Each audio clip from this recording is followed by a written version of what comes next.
I'm Maria Holt, 31 years old, a lieutenant in the United States Navy. I've faced Atlantic storms that could snap a destroyer in half, but no hurricane was ever as destructive as the man sitting across the table from me, my own father.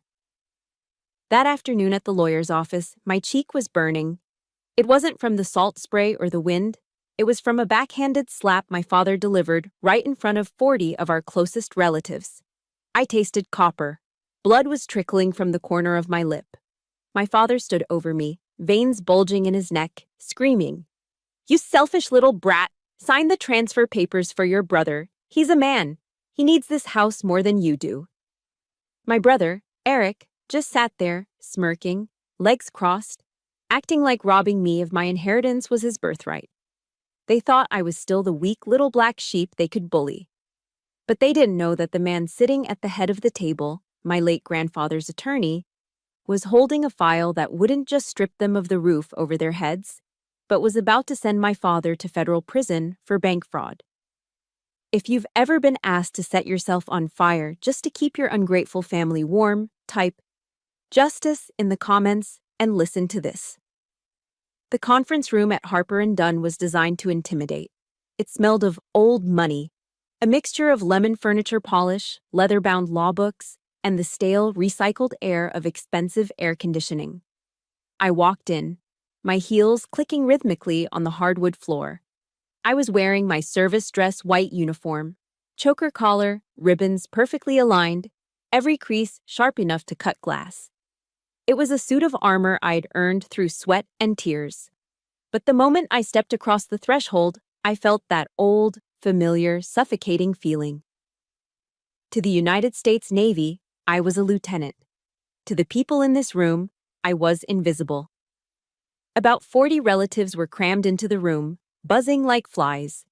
Aunts who hadn't sent me a birthday card in a decade.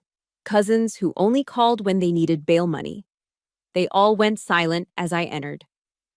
Their eyes weren't welcoming. They were calculating. They were vultures circling a carcass, waiting to see what scraps my grandfather, Walter Morgan, had left behind. And there, sitting at the head of the mahogany table as if he owned the building, was my father, Robert Holt. He looked like a caricature of a Westport gentleman falling from grace. He was wearing a navy blue blazer that was straining at the buttons and a pair of khakis that had seen better days. Even from 10 feet away, I could smell him. It was a nauseating blend of Old Spice cologne trying desperately to cover up the sour, oaky stench of Jim Beam bourbon. He was already drunk at 2 p.m. on a Tuesday. Next to him sat Eric, my older brother, the golden child. He was 34 years old, wearing a Ralph Lauren polo shirt that I knew he put on my dad's credit card. He didn't even look at me. He was too busy scrolling through his iPhone, looking bored, as if attending his grandfather's will reading was a massive inconvenience to his unemployed schedule. I took the only empty seat, directly across from them. Arthur Callahan, my grandfather's attorney and oldest friend, cleared his throat. He was 70 years old, with eyes like steel traps. "Shall we begin?" Arthur asked, his voice deep and gravelly. "We are here to read the last will and testament of—" "Cut the crap, Arthur," my father interrupted, slamming his hand on the table. The sudden noise made Aunt Linda jump. We all know the drill. Dad left the house to me.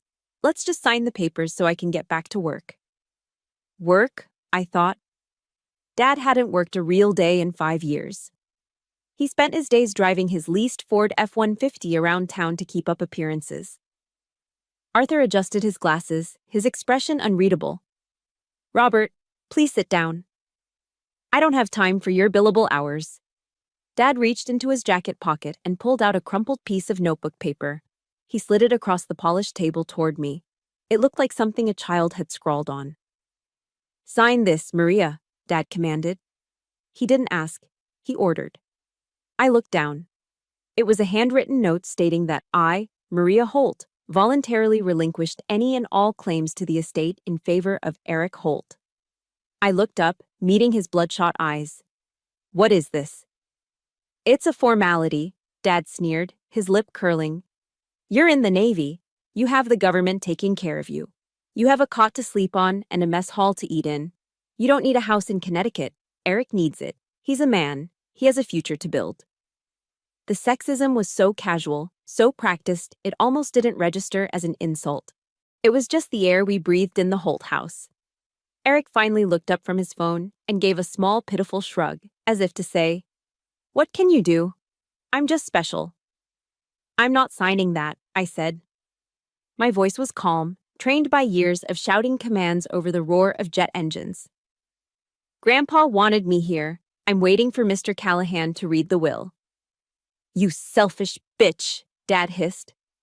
The room went deadly silent. "After everything I've done for you, you think you're better than us because of that costume you're wearing?" "It's a uniform, Dad. And yes, I am not signing."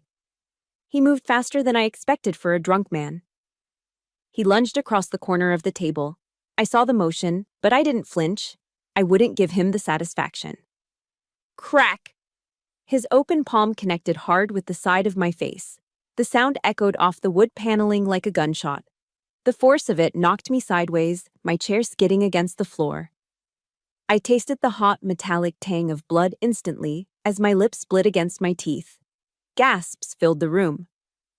Uncle Bob half rose from his chair but didn't move to help. Eric actually let out a short, sharp laugh. I slowly straightened my chair. I didn't touch my face. I didn't cry. I sat at attention, just like I was taught, staring straight ahead. The stinging sensation on my cheek was unbearable, but the fire in my chest was hotter. "You ungrateful little—" Dad raised his hand again, his face purple with rage. Thump. A massive legal binder hit the heavy table with the force of a gavel. The sound was so loud it stopped my father mid-swing. Arthur Callahan was standing now. He wasn't just an old lawyer anymore, he was a towering figure of judgment. He glared at my father with a look of pure, unadulterated disgust. "Sit down, Robert," Arthur said, his voice dropping to a terrifyingly low register. "Stay out of this, Arthur. She's my daughter. I'll discipline her how I see fit," Dad shouted, trying to regain his composure, adjusting his blazer. Arthur opened the blue folder in front of him.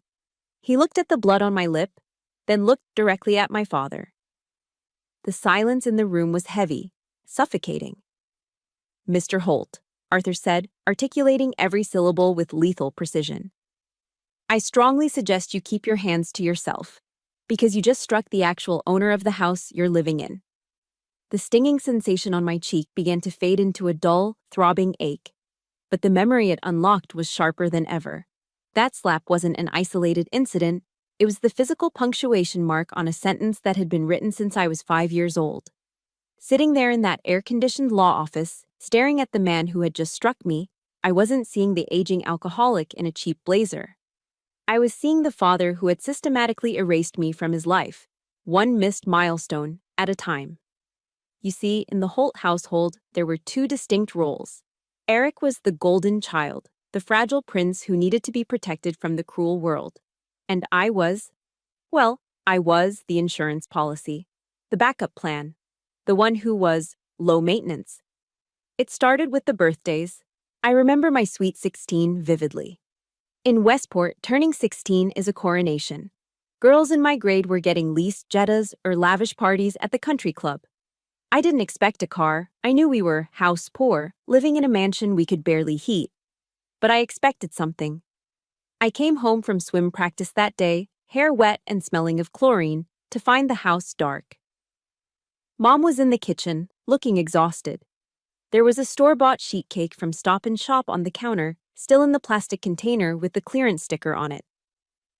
Dad and Eric were in the living room watching the Patriots game. Dad didn't even look up when I walked in. He just yelled, "Maria, keep it down, it's third and long." No happy birthday, no balloons. Just a clearance cake and the flickering light of the TV. Contrast that with Eric. When Eric turned 16, despite having a GPA that started with a decimal point, Dad threw him a catered BBQ in the backyard. He invited half the neighborhood to show off. Eric got a brand new MacBook and a promise of a car if he brought his grades up. He never did. But the real knife in the heart wasn't the material stuff. It was the presence. Throughout high school, I practically lived in the pool. I was the varsity swim captain by my junior year. I woke up at 4:30 a.m. every single morning to train. I smelled permanently of chlorine and determination. I broke the state record for the 100-meter butterfly during the regional championships. I remember standing on the podium, the gold medal heavy around my neck, water dripping from my nose. I looked up into the bleachers, searching the sea of parents cheering for their kids. I saw Sarah Miller's dad waving a giant foam finger. I saw the entire Johnson family screaming. I looked for Robert Holt. I looked for that blue blazer. The seat was empty. Again. He had promised he'd be there. But later, I found out why he wasn't. He was at the principal's office. Eric had been caught smoking pot under the bleachers of the football field during gym class. It was his third strike. He was facing expulsion from the public high school. That night, the house was a war zone, but not at Eric. Dad was screaming at the school district on the phone, threatening to sue them for targeting his son. "He's a sensitive boy," Dad bellowed, pouring himself another glass of bourbon. "This public school environment is too toxic for him. He needs guidance, not punishment." The solution? Dad drained his 401k and took out a second loan to send Eric to Cheshire Academy, a private boarding school that costs $30,000 a year. I was sitting at the kitchen table, doing my AP calculus homework, trying to make myself as small as possible. I looked at my mother. She was washing dishes, her back to me, shoulders slumped. "Mom," I whispered, "I got the gold medal today." She turned around, wiping her hands on a rag. Her eyes were sad, tired, and defeated. She came over and kissed my forehead, but her words were the ones that truly scarred me. "I know, honey. We're proud of you," she sighed, glancing nervously at Dad in the other room. "But please, don't make a fuss right now. Your father is stressed. You're strong, Maria. You've always been the strong one. You can take care of yourself. Eric is weaker. He needs us more. You're strong. He's weak." That was the sentence. That was the justification for every neglect, every overlooked achievement, every dollar siphoned away from my future to pay for Eric's mistakes. Because I was competent, I was punished. Because Eric was a mess, he was rewarded. I know I'm not the only one who has felt this. If you were the strong child who had to grow up too fast while the troublemaker got all the love and attention, please hit that like button right now. And tell me in the comments, what was the moment you realized you were on your own? I read every single one of them. The breaking point didn't come with a bang, but with a quiet, cold realization. It was the summer after graduation. I had been accepted to UConn with a partial scholarship, but I needed a co-signer for a small student loan to cover the rest. I brought the papers to Dad.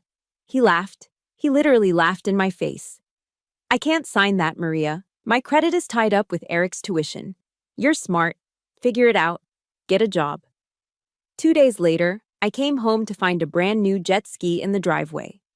A graduation present for Eric. That was the day the little girl waiting for her daddy on the bleachers finally died. I didn't argue. I didn't scream. I walked into my bedroom, the room with the peeling paint because they couldn't afford to fix it, and I made a decision. I wasn't going to college in the fall. I wasn't going to stay in Westport and watch them drown in their own dysfunction. I went to the Navy recruiting office in Norwalk the next morning. I signed the papers before lunch. 3 months later, the morning I left for boot camp, the house was silent. Dad was hungover, asleep on the recliner. Eric wasn't home. He was probably out partying on the jet ski I helped pay for by simply not existing as an expense. I didn't have nice luggage. I didn't have a trunk. I opened the kitchen drawer and took out a roll of black hefty garbage bags. I packed my entire life into 2 garbage bags. My clothes, my swim trophies, my few books. I cinched the plastic ties tight. As I dragged those black plastic bags down the driveway toward my rusted Honda Civic, I caught my reflection in the car window. I didn't look like a Westport debutante. I looked like trash being taken out to the curb. But as I threw those bags into the trunk and slammed the lid shut, I felt something shift in my chest. It was a cold, hard resolve. "I am never coming back," I whispered to the empty driveway. I thought I was leaving the garbage behind. I didn't realize then that you can drive 1,000 miles away, you can wear a uniform, you can become a warrior. But the ghosts of the people who were supposed to love you will always try to drag you back home. And now, 13 years later, sitting in this lawyer's office, staring at the handwritten note demanding I give up the only thing Grandpa left me, I realized my mother was wrong. I wasn't just strong, I was dangerous. And they were about to find out what happens when the strong one finally fights back. If you have never experienced Naval Station Great Lakes in the dead of winter, you don't know what cold is. It wasn't just a temperature, it was a physical assault. The wind coming off Lake Michigan didn't just chill you, it hunted you. It found every gap in your uniform, every weakness in your resolve, and it tried to freeze you from the inside out. But for me, the cold was a mercy. It numbed the pain of leaving home. My new reality was a world of gray concrete, shouting voices, and absolute, non-negotiable discipline. My recruit division commander, a petty officer first class with a voice like a chainsaw, didn't care that my father ignored me or that my brother was the favorite. He didn't care about my feelings at all. He only cared about one thing. Could I follow orders? It started with the bed. Every morning at 0500, while the rest of the world was still hitting the snooze button, I was standing in front of a twin-sized mattress, learning how to make hospital corners. It sounds ridiculous, right? Folding a sheet at a perfect 45-degree angle. Smoothing out the wool blanket until you could literally bounce a quarter off it. I remember one morning, my hands were cracked and bleeding from the dry air and the constant scrubbing of decks. I was exhausted, running on 4 hours of sleep. I looked at that bed, and I remembered a speech I'd read by Admiral McRaven. He said that if you make your bed every morning, you will have accomplished the first task of the day. It will give you a small sense of pride, and it will encourage you to do another task and another. So, I made the bed. I smoothed the wrinkles. I made it perfect. In that small act, I found something I never had in Westport: control. I couldn't control my father's drinking. I couldn't control Eric's entitlement. But I could control this bed. I could control my uniform. I could control my mind. While I was crawling through mud pits under barbed wire, gasping for air in the tear gas chamber, and eating MREs, meals ready to eat, that tasted like cardboard and preservatives, my old life was continuing without me. I remember one rare afternoon during holiday routine when we were allowed access to our phones for 30 minutes. I opened Instagram, my fingers stiff and calloused. The first photo on my feed was Eric. He was in Cabo San Lucas for spring break. He was shirtless, holding a bottle of tequila, surrounded by girls in bikinis. He looked tan, happy, and completely unburdened. The caption read, "Living the life. Thanks, Pops."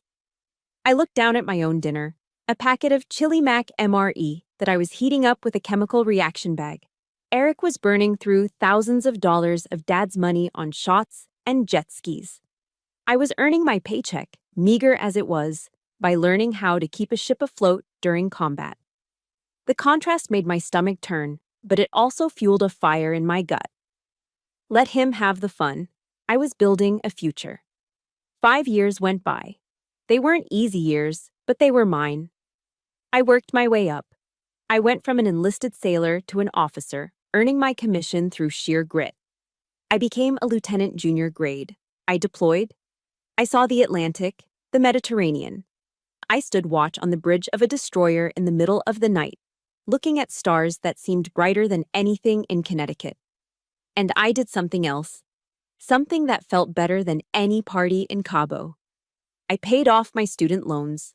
I remember the day I did it. I was sitting in my small, sparsely furnished apartment in Norfolk, Virginia. I logged into the Navient website. The balance was $1,245. I had exactly $1,500 in my checking account. I clicked Submit Payment. The screen flashed, Paid in full. I sat back in my cheap IKEA chair and just breathed. I drove a 5-year-old Honda Civic that I bought with cash. I lived in a 1-bedroom apartment. I owned almost nothing of value by Westport standards, but I owned myself. My name was on the title of my car. My signature was on my lease. I didn't owe Robert Holt a single dime. The phone rang 2 weeks later. I looked at the caller ID. Dad! My heart hammered against my ribs. It had been 5 years. We had spoken maybe twice at Christmas, brief, awkward exchanges. Why was he calling now? A tiny, foolish part of me, the little girl who waited on the bleachers, thought, maybe he just wants to see how I am. Maybe he's proud. Hello? I answered, my voice steady. Maria, how are you, kiddo? His voice was too loud, too cheerful. I could hear the clink of ice in a glass in the background. I'm fine, Dad. I'm a lieutenant now. That's great, that's great. He rushed past my news as if I had said I bought a new pair of shoes. Listen, honey, I'm in a bit of a bind. It's Eric. My stomach dropped. Of course. What happened? Well, you know how the economy is. He's had some bad luck. He got pulled over last night. Some overzealous cop slapped him with a DUI. It's ridiculous, really. He only had a few beers. But the lawyer says we need $5,000 for the retainer and bail, or he's going to spend the weekend in lockup. He paused. I could hear him breathing. I'm a little tapped out right now. Cash flow issues. Dad continued, his voice dropping to a conspiratorial whisper. I know the Navy pays you guys pretty well. Could you wire me the money? I'll pay you back next month, I swear. Silence stretched between Norfolk and Westport. He wasn't calling to ask if I was alive. He wasn't calling to congratulate me on my promotion. He was calling because his golden child had messed up, and he wanted the spare part to pay for the fix. No, I said. Excuse me? No, Dad, I don't have $5,000 for Eric's bail, and even if I did, I wouldn't give it to you. Are you serious? His fake cheer evaporated instantly, replaced by the venom I knew so well. He's your brother. He's sitting in a cell. You're just going to leave him there? You selfish, cold-hearted. He's 33 years old, Dad. Let him sit. I hung up the phone before he could finish the curse word. My hands were shaking, not from fear, but from adrenaline. I felt like I had just cut away a heavy anchor that had been dragging me down for decades. I walked over to my metal locker, a habit from ship life that I kept in my apartment. I opened the door. Taped to the inside, right at eye level, was a small black and white photograph. It wasn't a picture of my parents. It wasn't a picture of Eric.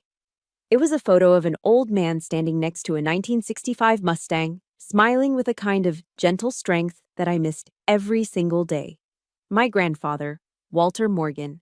He was the only one who had ever looked at me and seen a person, not a burden. He was the one who taught me that character is what you do when no one is looking. I touched the photo with my thumb.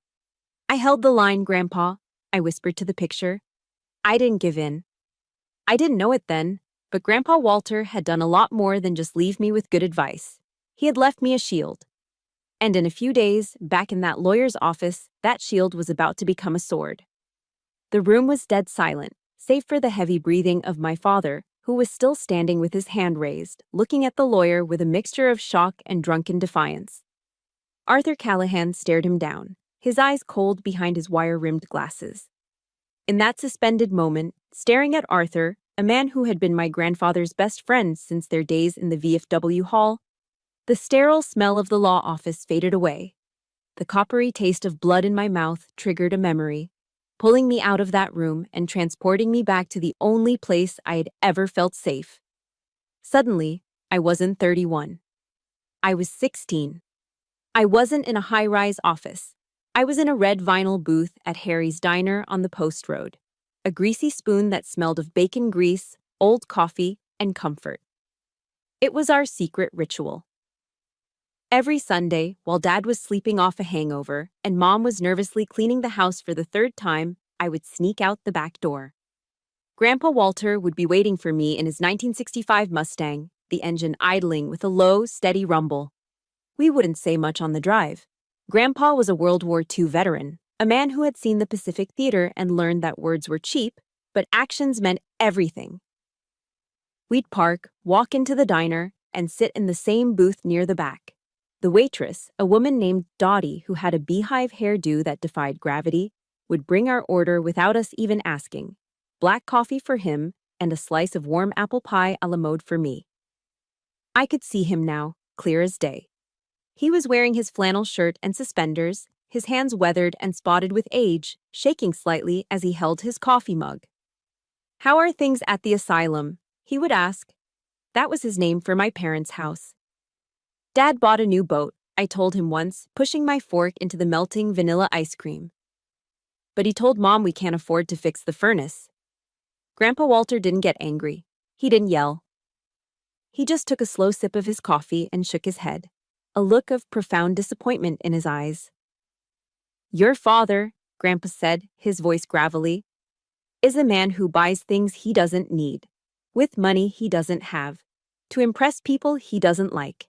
He thinks being a man is about what you own. He's forgot that being a man is about what you protect." He reached across the table and slid his own scoop of ice cream onto my plate. He knew I loved the ice cream more than the pie. It was a small gesture, but it screamed louder than any "I love you" my father ever failed to say. "Don't be like him, Maria," he told me, looking me dead in the eye.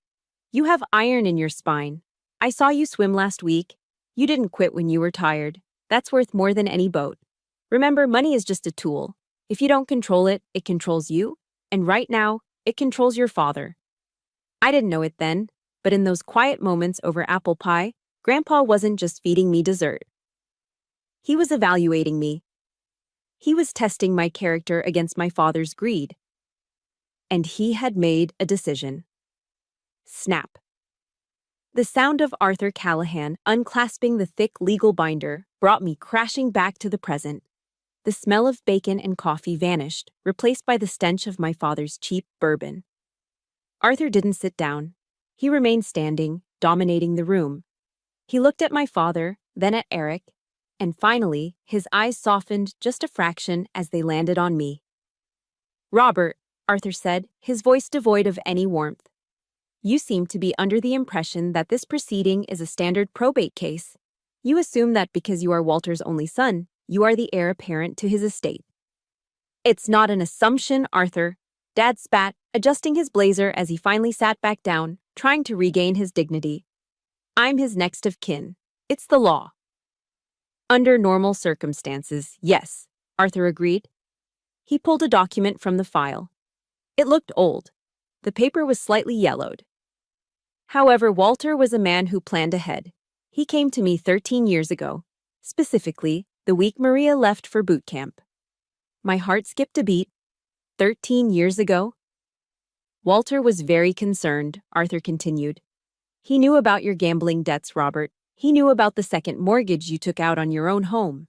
And he knew that if he left his property to you in a standard will, the bank, or the IRS, would seize it within 6 months to pay off your liabilities." "That's a lie!" Dad shouted, but his face went pale. "So?" Arthur ignored him. "Walter did not leave the house to you in his will. In fact, the house hasn't belonged to Walter for over a decade." The room went so quiet you could hear the hum of the air conditioner. Arthur held up the document.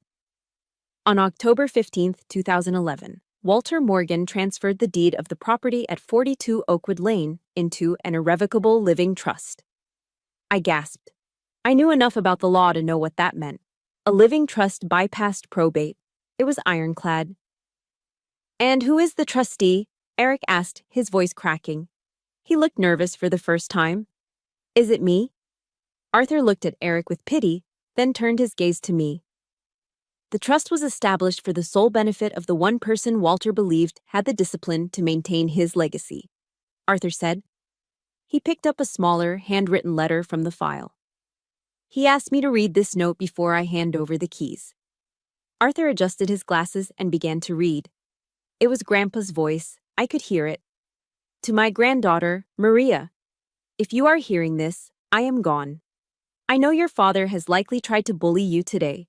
I know your brother has likely expected a handout. I'm sorry I cannot be there to stop them, but I have done the next best thing. I watched you leave for the Navy with nothing but 2 garbage bags, Maria. You didn't ask me for a dime. You stood on your own 2 feet. You are the only person in this bloodline who understands the value of a dollar and the weight of integrity. I didn't leave the house to your father because he would sell it to pay for his mistakes. I didn't leave it to Eric because he has never earned a thing in his life. The house is yours, Maria. It has been yours since the day you left. Welcome home, kiddo." Arthur lowered the letter. He looked at my father, whose mouth was hanging open, his face a mask of absolute horror. "So, Mr. Holt," Arthur said, closing the binder with a finality that shook the table. "When you just slapped Maria, you didn't assault your daughter. You assaulted the landlord, and I believe she has the right to evict you." I walked out of Harper & Dunn with a set of keys in my hand that felt heavier than a loaded pistol. Arthur offered to call the police to escort me, but I refused. This was my house now. And in the Navy, you don't ask the police to secure your ship, you do it yourself. I left my father and Eric behind, still arguing with Arthur in the conference room, and drove my battered Honda Civic straight to 42 Oakwood Lane. The drive through Westport was like driving through a magazine spread for better homes and gardens. The lawns were manicured to golf course perfection. American flags waved lazily from pristine front porches. Hydrangeas bloomed in perfectly symmetrical rows. It was a town obsessed with image, where a single dandelion was considered a moral failing. And then, I turned onto my street. You didn't need a GPS to find the Holt residence. You just had to look for the eyesore that was dragging down the property values of the entire block. The house, a colonial-style mansion that Grandpa Walter had built with pride, looked like it was suffering from a terminal illness. The white paint, once gleaming, was peeling away in long gray strips like dead skin. The shutters hung crookedly, but it was the lawn that made my stomach turn. The grass wasn't just uncut, it was a meadow. It was shin-high, choked with crabgrass and dandelions. A bright orange sticker was slapped onto the front door, a citation from the Homeowners Association, HOA, for unsightly maintenance violations. I parked in the driveway, noticing the fresh oil stains on the pavement where Dad parked his leased Ford F-150. That truck was shiny and new, costing probably $800 a month, while the house behind it was rotting. It was the perfect metaphor for Robert Holt, a shiny bumper on a wrecked chassis. I unlocked the front door and stepped inside. The smell hit me instantly. It wasn't the smell of home. It was the smell of stagnation. It was a thick, cloying mixture of stale beer, wet dog, even though we didn't have a dog, and that distinct, dusty odor of a house that hasn't been properly cleaned in years. "Hello," I called out, just out of habit. The house answered with silence. I walked into the living room, and my boots stuck slightly to the hardwood floor. Someone had spilled a soda weeks ago and never wiped it up. This was Eric's domain. It looked less like a living room and more like a fraternity house basement. The blackout curtains were drawn tight, blocking out the afternoon sun. Dominating the room was a massive 85-inch 4K television, brand new, likely worth $3,000. Beneath it sat the latest PlayStation and Xbox consoles, their controllers tangled in a web of wires. Surrounding this altar of technology was a graveyard of consumption. Domino's pizza boxes were stacked like Jenga towers on the coffee table. Empty cans of Monster Energy drink were scattered across the floor, some crushed, some half full and attracting ants. A laundry basket overflowed with Eric's designer clothes, Ralph Lauren, Vineyard Vines, all crumpled and stained. I looked at the chaos with a cold military detachment. This was a 34-year-old man's life. He had no job, no prospects, and no shame. He lived like a king in a castle he didn't pay for, while Dad enabled every pathetic inch of it. I didn't touch anything. I turned on my heel and headed for the one room that mattered, the study. This used to be Grandpa's sanctuary. It was where he taught me how to balance a checkbook. It smelled of pipe tobacco and old paper back then. I pushed the heavy oak door open. Dad had taken over this room, obviously. The air here was heavy with the smell of despair. The beautiful mahogany desk was buried under mountains of paper. Not organized files, but piles of unopened mail. It was the filing system of a man who is terrified of the truth. I walked behind the desk and sat in the leather chair. It squeaked in protest. I felt like an intruder, but then I remembered Arthur's words. "You are the landlord." I started digging.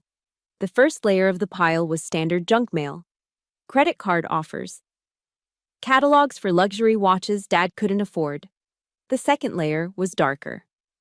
Past due notices, Verizon, Eversource Electric, the water company. All of them had angry red stamps on them. Dad was months behind on utilities. But as I dug deeper, reaching the bottom of the drawer where he had shoved the things he really didn't want to see, my blood ran cold. I found a thick envelope from First National Bank. It had been opened, crumbled, and smoothed back out. I pulled out the letter. The header was in bold, terrifying font. Notice of default and intent to foreclose. I scanned the document, my military training kicking in, looking for the data points. Borrower, Robert Holt. Property, 42 Oakwood Lane. Loan type, HELOC, Home Equity Line of Credit. Outstanding balance, $845,000. I froze. I reread the number.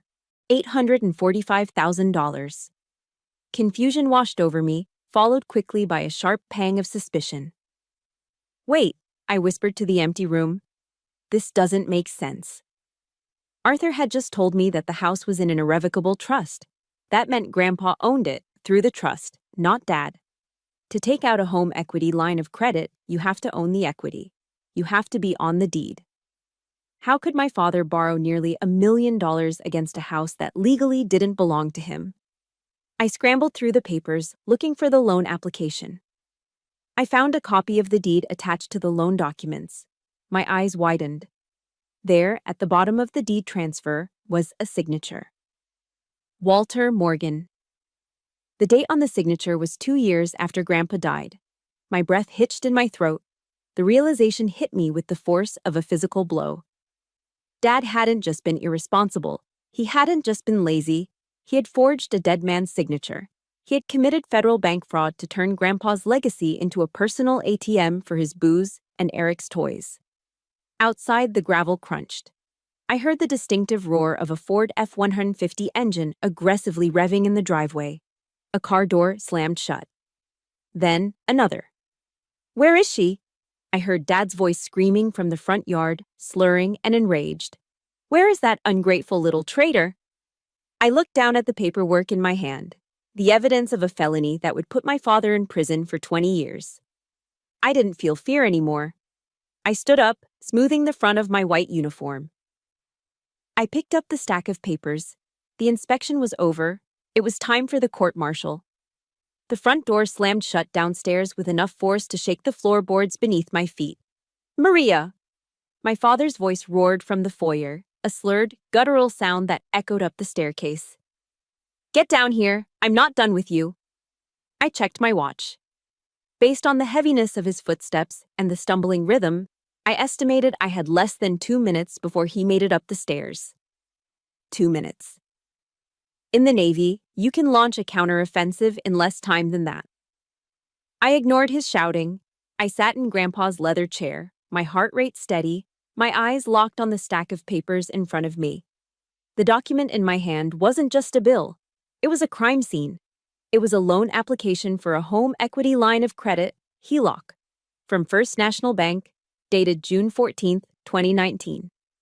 I stared at the date. June 2019. My grandfather, Walter Morgan, died in February 2017. I flipped to the signature page. There, on the line marked Owner Borrower, was a signature, Walter Morgan. It was a forgery. And it wasn't even a good one. The handwriting was shaky, mimicking Grandpa's old-fashioned cursive, but I recognized the heavy, aggressive pen strokes. It was Dad's hand.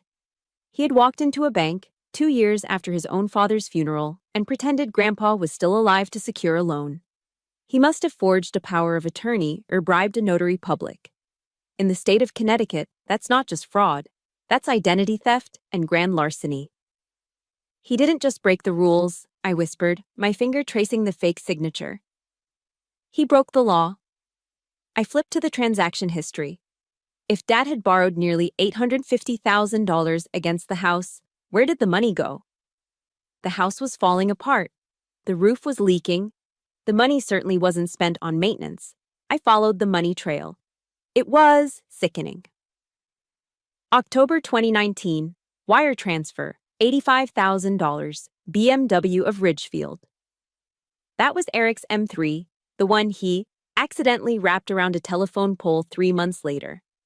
Dad had told everyone insurance covered it. That was a lie. He bought it cash with Grandpa's equity. November 2019 through present, cash withdrawals, Mohegan Sun Casino. The entries were repetitive and escalating. $5,000. $10,000. One weekend in July showed a withdrawal of $50,000. My father wasn't just a casual gambler, he was a whale. He was hemorrhaging money at the blackjack tables, betting away the legacy Grandpa spent 50 years building. Monthly recurring payment, American Express, $12,400. I looked at the reference number. It was linked to a platinum card. The supplementary card holder, Eric Holt. My brother was living a six-figure lifestyle, dinners in New York City, bottle service at clubs, designer clothes, and he was paying for it with the walls of this house. I felt a cold fury rising in my chest, different from the anger I felt earlier. This was clarity. They hadn't just been mean to me, they were criminals. They were parasites who had hollowed out this family from the inside.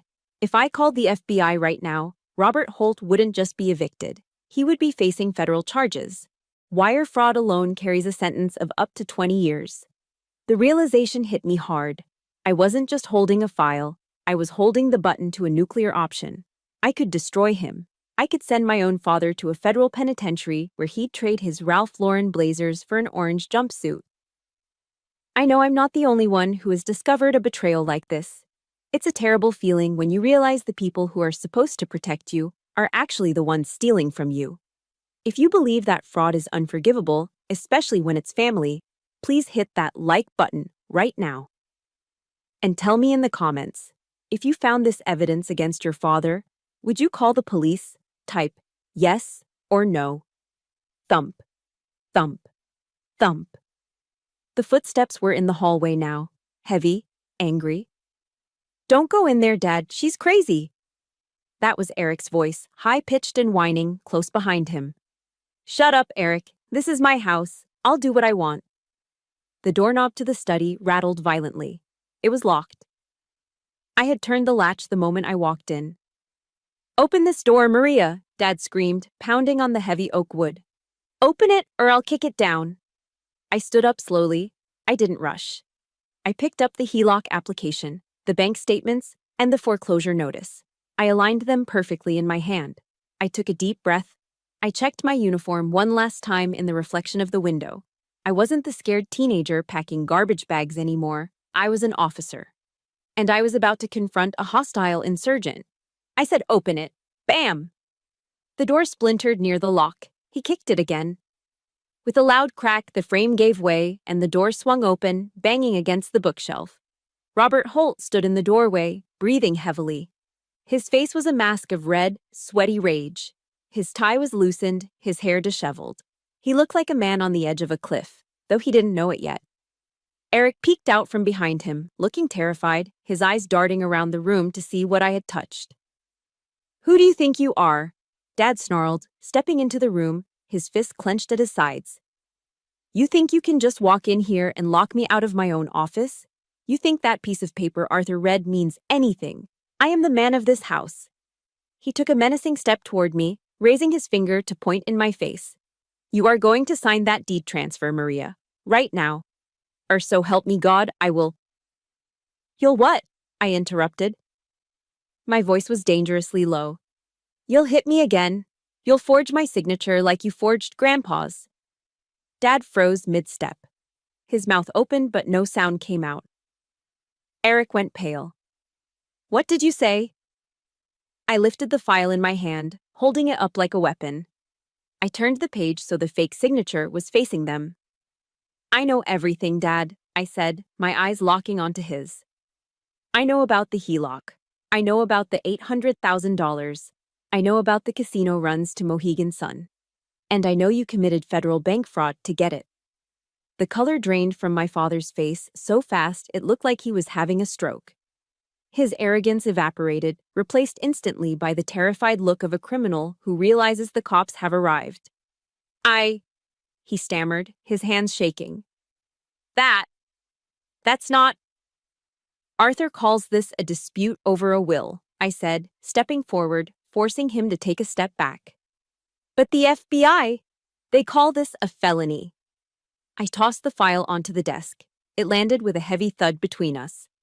So, I said, crossing my arms, let's talk about who is really leaving this house today. The air in the room was electric, charged with 30 years of unsaid words and suppressed anger. My father stared at the file on the desk, his face cycling through shades of purple I had never seen before. For a moment, I thought he might actually have a heart attack. But Robert Holt wasn't the type to go out quietly. He was a cornered animal, and cornered animals bite. You think you're so smart, he spat, his voice trembling with a dangerous mix of humiliation and rage. You come back here with your fancy uniform and your high and mighty attitude, checking my books like you're the IRS? I'm checking the books because you stole the house, Dad, I replied, my voice steady, my posture relaxed but ready. I didn't steal anything. I raised you. I put food on your table, he screamed, spit flying from his mouth. And this is how you repay me? By threatening me with jail? He took another step forward. I didn't move. Give me those papers, Maria. No. That one word snapped the last thread of his control. With a roar that sounded more like a growl, he lunged at me. His hand was raised, aiming for my face again, just like at the law office. He wanted to slap the defiance out of me. He wanted to put the little girl back in her place. But the little girl wasn't home. My body moved before my brain even processed the threat. It was muscle memory, drilled into me on the mats at Quantico and the humid gyms of Norfolk. As his arm swung down, I didn't flinch. I stepped inside his guard, intercepting his wrist with my left hand while my right hand clamped down on his elbow. It was a basic joint manipulation technique from the Marine Corps Martial Arts Program, IMCMAPE. Simple, efficient, brutal if necessary. I twisted his wrist outward while driving his elbow upward. The mechanics of the human body are non-negotiable. His center of gravity collapsed. He let out a yelp of pain as I spun him around and slammed him chest first onto the mahogany desk, right on top of the pile of fraudulent loan documents. Ow, my arm, you're breaking my arm, he shrieked, his face pressed against the foreclosure notice. I held him there, applying just enough pressure to keep him immobilized. I leaned down, my mouth inches from his ear. I am not a 16-year-old girl anymore, Robert, I whispered, my voice cold as ice. And I am not a punching bag. If you ever try to touch me again, I won't just hold you down. Do you understand? I released him and shoved him backward. He stumbled, catching himself on the bookshelf, rubbing his wrist, looking at me with wide, terrified eyes. He had never seen me like this. He realized for the first time in his life that he was physically outmatched. You assaulted him, Eric yelled from the corner. He had been cowering by the door, but now that the physical danger was over, he found his courage. I'm calling the cops. You're crazy, Maria. You're a psycho. I turned my gaze to Eric, my brother, the 34-year-old toddler. Go ahead, Eric, I said, pointing to the phone on the desk. Call the police, please. I'm sure they'd love to hear about the BMW you bought with a dead man's money. Eric froze. His mouth opened and closed like a fish out of water. I walked over to the desk and grabbed the stack of American Express statements I had separated earlier. You want to talk about rights? You want to talk about what's fair? I threw the stack of papers at him. The sheets fluttered through the air like snow, hitting him in the chest and scattering across the dirty floor. Look at them, Eric, I commanded. Look at your lifestyle. Bottle service at Marquis, dinners at Nobu, weekends in the Hamptons, $12,000 a month. Eric looked down at the papers at his feet, his face flushing red. Dad said he had it covered, Eric stammered, his voice taking on that whining tone I hated. He said it was an investment in my networking. He stole it. I stepped closer to him, backing him against the wall. He stole Grandpa's identity to pay for your delusions of grandeur. You aren't networking, you see, Eric. You're unemployed. You're a parasite. The word hung in the air. Parasite. I'm not. Eric started to protest, tears welling up in his eyes. Yes, you are. I cut him off. You have sucked this family dry. You let Dad commit felonies just so you didn't have to get a job at Starbucks. You watched him drown, and you just asked for more water. I turned back to my father, who was still rubbing his wrist, looking old and defeated. The bluster was gone. The rage was gone. All that was left was a pathetic, scared man who knew the game was over. And you, I said to him, you aren't the landlord. You aren't the patriarch. You're a fraud. You have spent your entire life trying to look rich instead of being a good father. I walked over to the broken doorframe and pointed into the hallway. Grandpa Walter used to read the Bible to me on Sundays, I said, my voice softening just a fraction, not out of kindness, but out of solemnity. Do you remember his favorite verse, Dad? Galatians 6:7. My father looked at the floor, refusing to meet my eyes. Do not be deceived. God is not mocked, for whatever one sows, that will he also reap. I let the words sink in. You sowed neglect, Dad. You sowed abuse. You sowed lies and greed. And now? I gestured around the rotting room, at the foreclosure notice, at his terrified son. Now you are reaping the harvest. Maria, please, Dad whispered, his voice cracking. We have nowhere to go. The credit cards are maxed out. They'll take the truck next week. That sounds like a you problem, I said. Not a me problem. I checked my watch. It is 4:30 p.m. I am the trustee of the Walter Morgan estate. I am revoking your permission to occupy this property, effective immediately. You can't do that, Eric squeaked. I can, I said, pulling my phone out of my pocket. I can have the sheriff here in 10 minutes to remove trespassers. And while he's here, I can hand him this file on the bank fraud. I held up the phone. Your choice, leave on your own feet or leave in handcuffs. The silence lasted for 5 seconds, but it felt like an hour. Then, without a word, my father pushed himself off the bookshelf. He didn't look at Eric. He didn't look at me.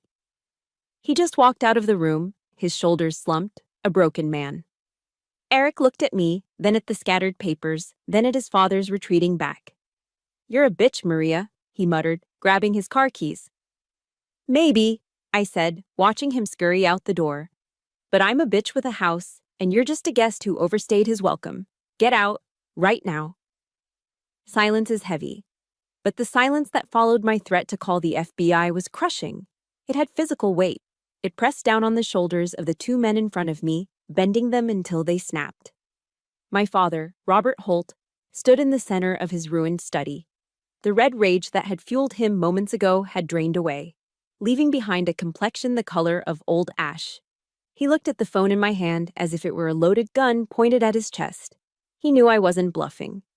That was the terrifying part for him. He knew that the daughter he had dismissed as soft had been forged in steel by the United States Navy. If I said I would make the call, I would make the call. Maria, he whispered. The word came out like a rasping cough. You wouldn't. Try me, I said, my thumb hovering over the screen. Bank fraud, wire fraud, identity theft. You forged a dead veteran's signature to fund a gambling addiction. Do you know what the sentencing guidelines are for that amount of money? You're looking at 10 years, Dad. Minimum. You won't be going to a nice, club-fed, white-collar resort. You'll be in federal prison. I took a step forward. And the neighbors? Oh, they'll see it all.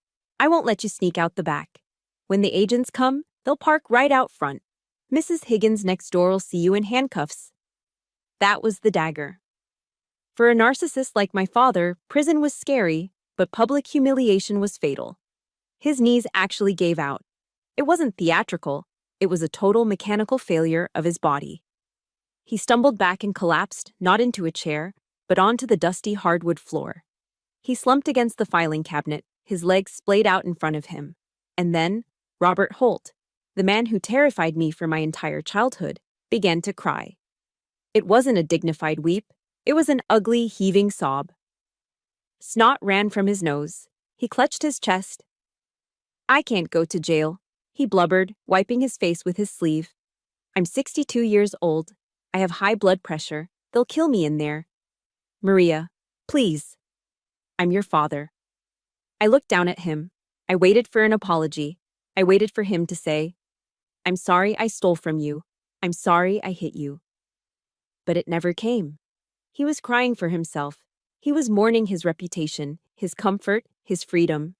He wasn't sorry he did it. He was sorry he got caught. You should have thought about your blood pressure before you drove to Mohegan Sun with Grandpa's equity, I said coldly. But the real horror show was just beginning. Eric, who had been frozen by the door clutching his car keys, suddenly seemed to process what this meant for him. The fear in his eyes shifted into a frantic, desperate anger. He realized the ATM was broken. The free ride was over.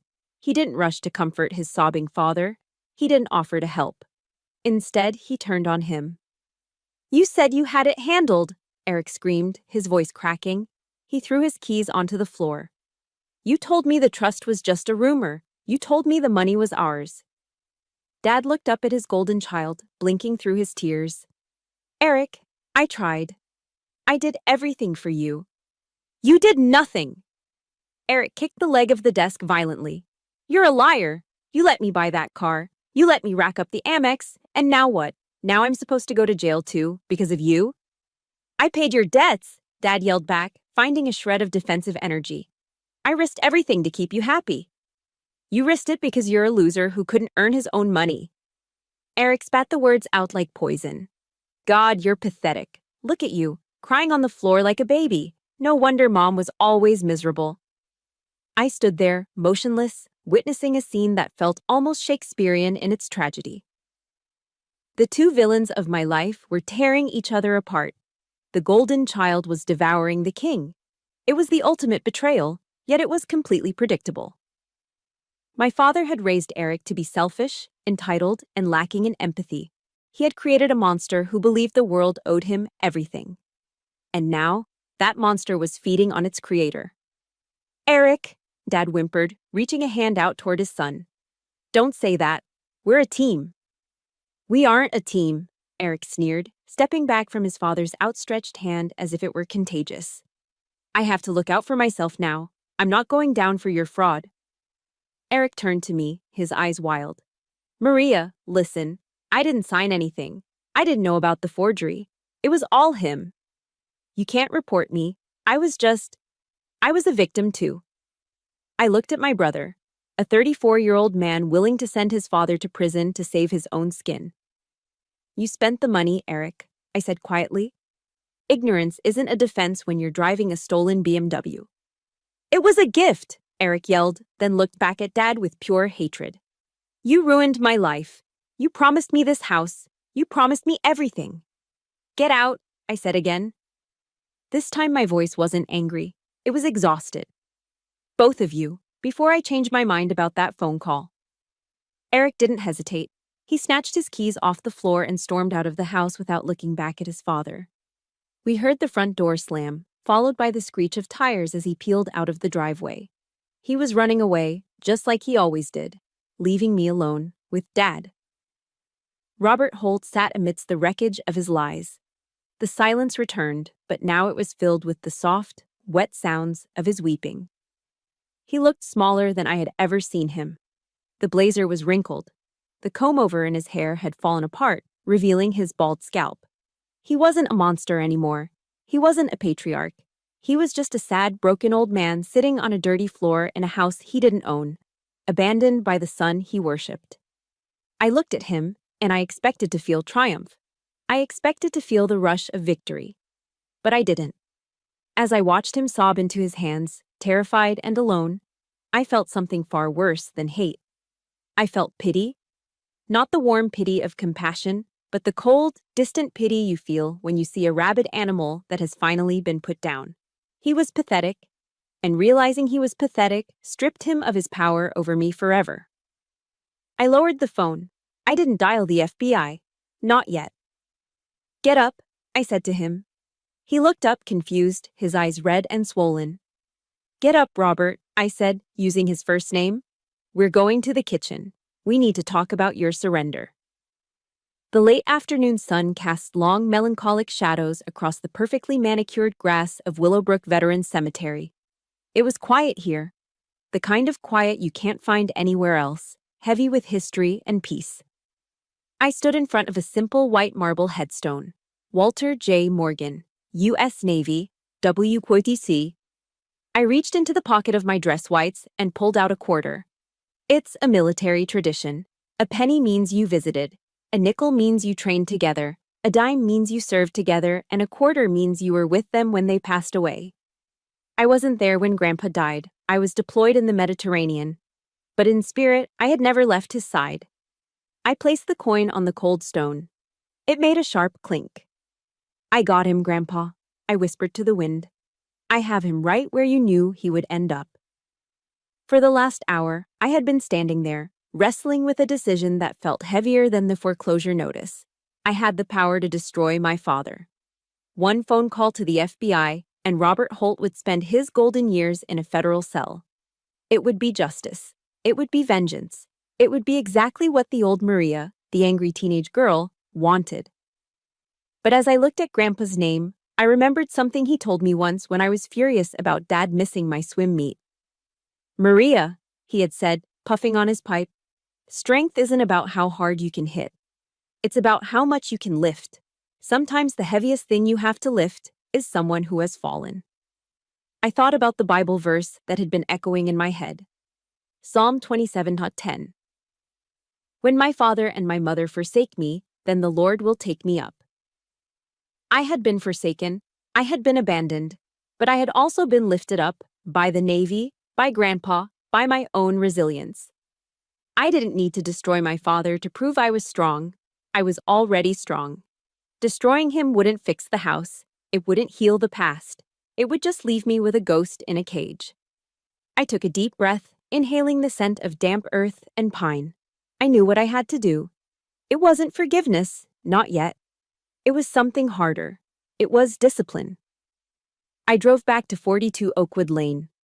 The sun was setting, painting the rotting house in a deceptively warm orange glow. I walked into the kitchen. My father was sitting at the scratched wooden table. He hadn't moved. He wasn't drinking. He looked small, deflated, like a balloon that had lost its helium. He looked up when I entered, terror flashing in his eyes. He was waiting for the sirens. I sat down opposite him. I didn't yell. I didn't threaten. I placed a single sheet of paper on the table. It wasn't a police report. It was a handwritten contract I had drafted in the car. I'm not calling the FBI, Dad, I said quietly. His shoulders slumped and a sob escaped his throat. Oh, thank God. Maria, thank you. I promise. I'll... Stop. I cut him off, raising a hand. I'm not calling them yet. This isn't a pardon, Robert. It's a parole agreement.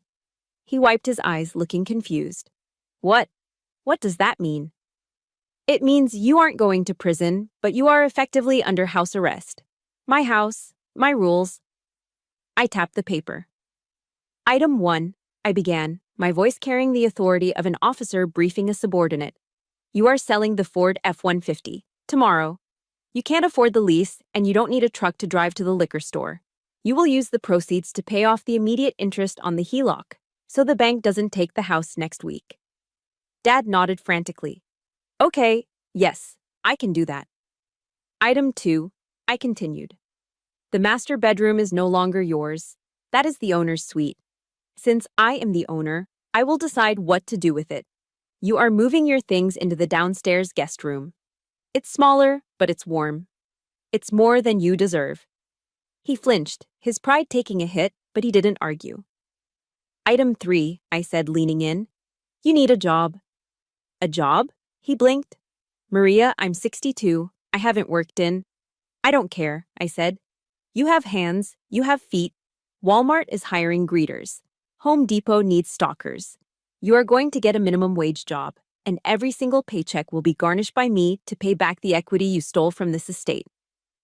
But what will people say? He whispered, the old vanity creeping back in. They'll say you're an honest man trying to fix his mistakes, I countered.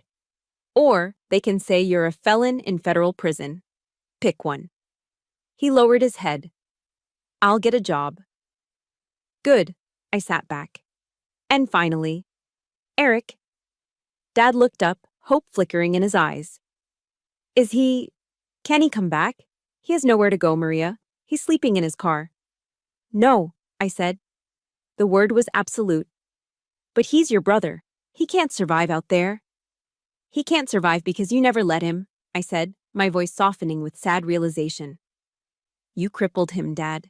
You gave him everything he wanted and nothing he needed. If I let him back in this house, he will never grow up. He will just eat us alive until there is nothing left. He'll hate us, Dad said, tears streaming down his face again. He already hates us, I replied. Let him hate us. Maybe that hate will fuel him to finally get a job. Eric is banned from this property. If he shows up, I call the police for trespassing. Do we have an agreement? I slid a pen across the table. My father looked at the pen. He looked at the contract that stripped him of his luxury truck, his bedroom, his pride, and his favorite son.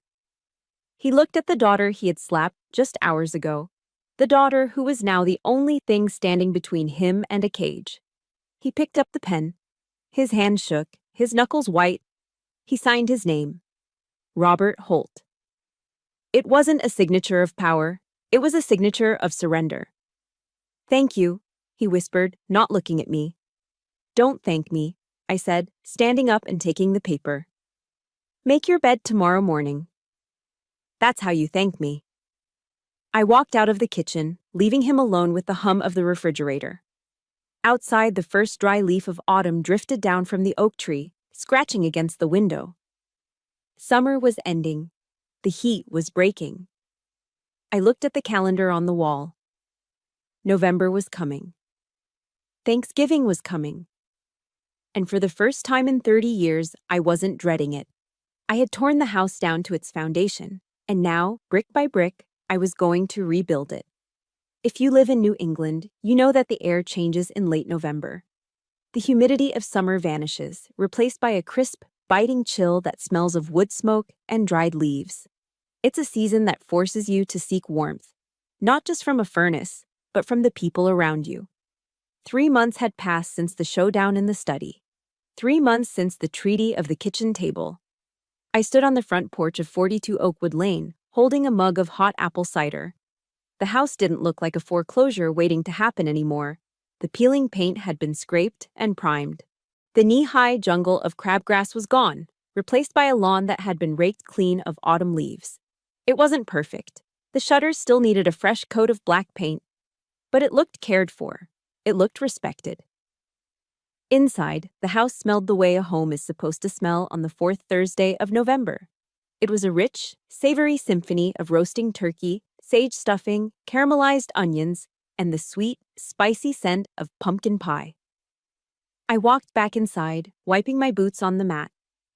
The TV in the living room was on low volume, broadcasting the Lions game, a Thanksgiving tradition that was as reliable as the sunrise. But the room itself was different. The mountains of pizza boxes were gone.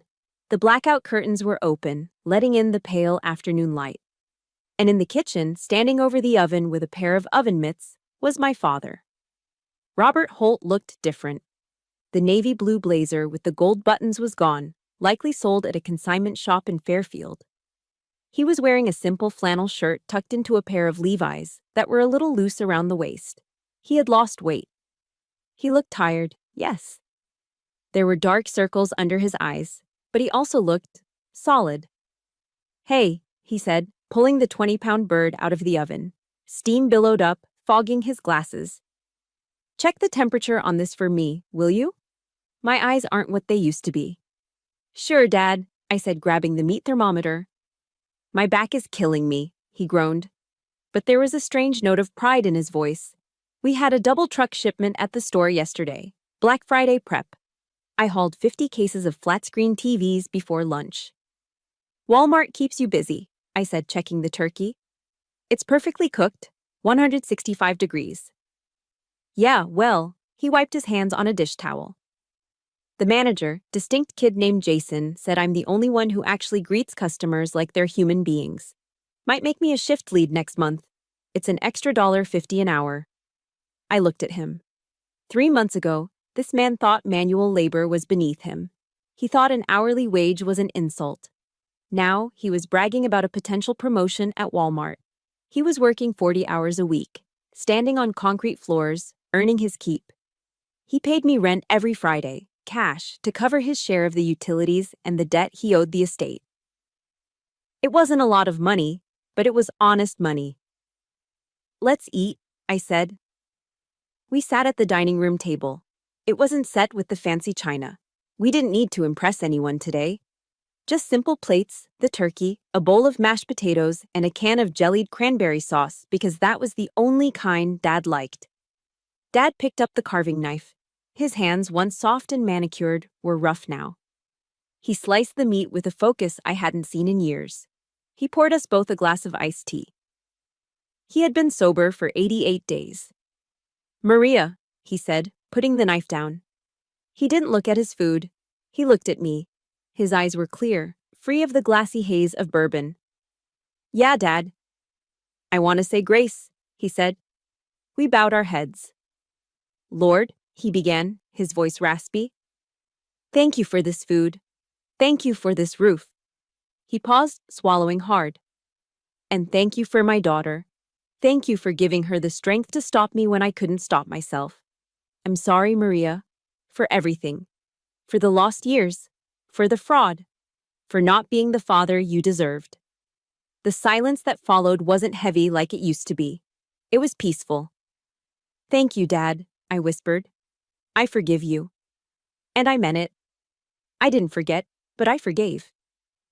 Because looking at him now, I realized that my grandfather was right. People can change, but sometimes they need to hit the ground hard enough to break the shell they've built around themselves. Just then, headlights swept across the dining room window. I stood up and walked to the window. A battered, 10-year-old Toyota Corolla was pulling into the driveway. It had a dent in the rear bumper, and the muffler was hanging a little low. It was an ugly car. But the man stepping out of it wasn't the golden child in a Ralph Lauren polo.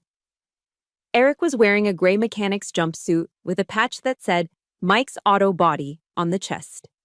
His hands were stained with grease that no amount of scrubbing could fully remove, the mark of a working man. He looked thinner, too. The softness in his face was gone, replaced by a leaner, hungrier look. He reached into the back seat and pulled out a white bakery box.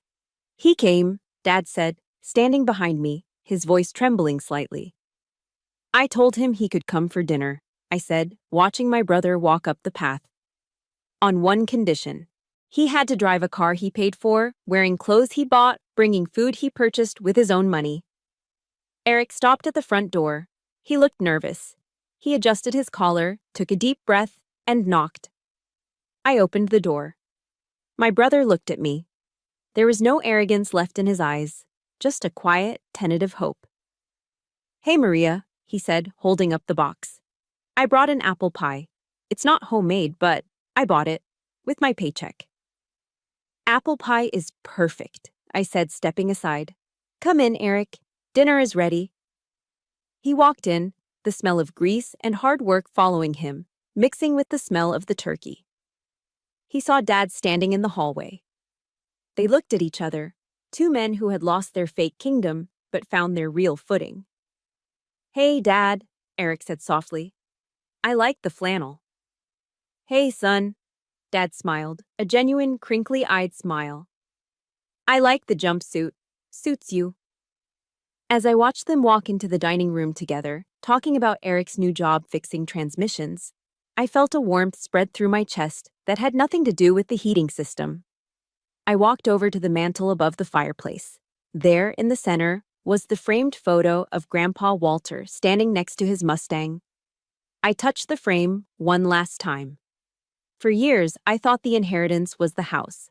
I thought the legacy was the $14 million in assets the lawyer had mentioned. But I was wrong. The money was just paper. The house was just wood and stone. The real inheritance was this moment. It was the ability to take a broken, toxic mess and forge it into something real. It was the lesson that love isn't about enabling people to be weak. It's about challenging them to be strong. "We made it, Grandpa," I whispered. "We finally cleaned the house." I turned around and walked into the dining room to join my family. Not the family I was born into, but the family I had built. Looking back, I realized that the hardest battles aren't fought on the ocean, but at our own kitchen tables. We are often taught that loving our family means saying yes to every request. But I learned that true love is brave enough to say no. By cutting off the financial lifeline, I didn't hurt my father and brother. I gave them back their dignity. If you are enabling a loved one's bad behavior out of guilt, remember this. You aren't helping them swim, you are just prolonging the drowning. The greatest inheritance isn't the check you leave behind, it is the character you build in the people you love. I know my story had a redemption arc, but I also know many of you are still in the trenches, fighting to set boundaries with toxic family members. I want to hear your voice. Do you think I did the right thing by forcing my elderly father to work at Walmart, or was I too harsh? Let me know your honest thoughts in the comments below. And if this story gave you the courage to finally stand up for yourself, please hit that like button and subscribe to the channel. Let's build a community where justice and self-respect always win. Until next time, stay strong.